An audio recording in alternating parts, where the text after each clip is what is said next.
اچھا مصطفیٰ صاحب، یہ ایکچوئل میں جو رانا صاحب سی او ڈی کا ذکر کر رہے ہیں، پاکستان میں اس وقت مینوفیکچرنگ سیکٹر میں انویسٹمنٹ نہیں آتی. جو بڑی بڑی کمپنیاں ہیں وہ کہتی ہیں کہ پاکستان میں ہاں انویسٹمنٹ کے لیے آپشن ہو سکتی ہے، لیکن آربیٹریشن یو کے لا میں کریں گے، لندن کی جا کے عدالت کے اندر مقدمے کریں گے. آپ کے اندر لیک آف ٹرسٹ آ گیا آپ کے عدالتی نظام کے اوپر، آپ کی پالیسیز کے اوپر مس ٹرسٹ ہے نا لوگوں کا. کچھ آپس میں مل جائے تو یہ آپ کی چیزیں گریجولی ریزالو ہو جائیں گی. ملک صاحب، ہر چیز جڑی ہے سیاسی استحکام سے. اس وقت پاکستان ریاست کے طور پر 3 فرنٹل وار کا شکار ہے.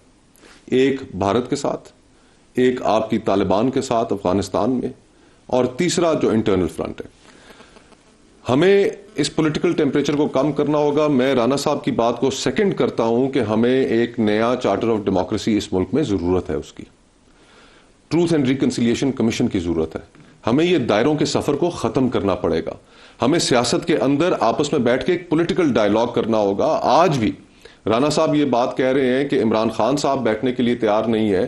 عمران خان صاحب کو، میں تحریک تحفظ آئین کا حصہ ہوں، میں آپ کو یہ بات کیٹیگوریکلی یقین کے ساتھ کہہ سکتا ہوں کہ عمران خان صاحب کو اپنے لیے کوئی سیاسی فیور نہیں چاہیے.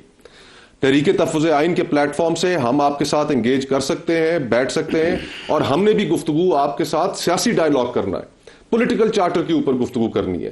کہ جو میثاق جمہوریت کی جو سب سے اہم شقیں تھیں، جس کے اندر سب سے اہم شق یہ تھی کہ کوئی جماعت اسٹیبلشمنٹ کا کندھا استعمال کر کے حکومت میں نہیں آئے گی، اور حکومت اور جو جماعتیں اپوزیشن میں ہوں گی وہ اسٹیبلشمنٹ کو استعمال کر کے حکومتیں نہیں کرائیں گی.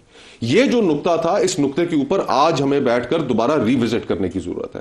ہمیں ٹروتھ اینڈ آپ کے خیال میں حکومت اس نقطے پہ آپ کے ساتھ بیٹھ جائے گی؟ بیٹھنا چاہیے. اگر ہم نے اس ملک میں سیاست کو بچانا ہے، اگر ہم نے ڈیموکریسی تو پیپلز پارٹی اور پی ایم ایل این کے درمیان ہوا تھا نا، تو اس کے بعد عمران خان صاحب آ گئے، تو اب نہیں، انہوں نے کندھا استعمال کر کے وہ برسے اقتدار آ گئے، اور پھر اسی کندھے کو استعمال کر کے ہمیں ختم کرنا شروع کر دیا. میں آپ کو نئی ریالٹیز کا سامنا کرنا پڑتا ہے، اور پھر اس کے بعد ہمیں یہ بھی بیٹھ کے آپس میں طے کرنا پڑے گا کہ ہم کس طریقے سے ملک کو فری اینڈ فیئر الیکشن کی جانب لے کے جا سکتے ہیں.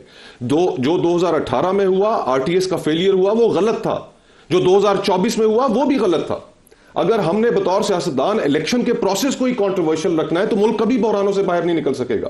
یہ آپ کی، میری، ہر جماعت کی، ہر پولیٹیکل ورکر کی یہ ذمہ داری ہے کہ ہم الیکشن کے پروسیس کو ری ڈیفائن کریں.